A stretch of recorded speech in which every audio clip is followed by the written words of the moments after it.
Okay, next HR. So, based dun sa HR, lahat ng training, andyan na yung schedule.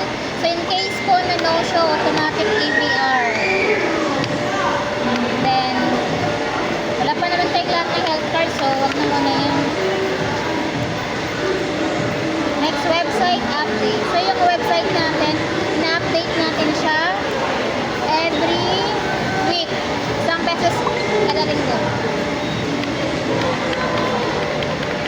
Tapos, ito, sell. Parang ang daming bago.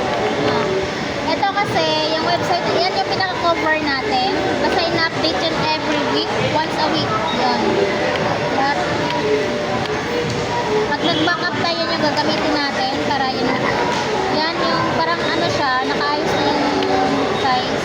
Then, based naman doon, halimbawa, nag-delay tayo, hindi tayo marunong mag-backup. Punta tayo sa Sabli Central na website. Aware kayo doon? Sabli Central na website, pwede tayong mag-mock up doon. Search lang natin yung code, di ba may code yan? Yung code na yon, ano yan dito sa Sabli Central, Tugma. So pwede pala tayong mag-mock up doon, yun lang natin yung gagamit. Pag nagbaback up si customer, pwede na tayo dyan. Paano kung papalitan ng ganito? Papalitan ng ganito? May kulay changes din daw yun. Kahit natin gamitin. Wala ba?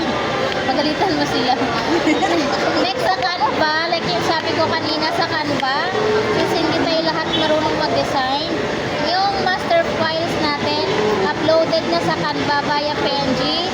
Kung anong size yung nandun, like for example, Tumblr, pag-download mo mismo doon, yung file na yun, nakatukma siya doon sa size ni Tumblr. Diba, mas mabilis? Para to kay Kim. Kasi hindi talaga siya ano.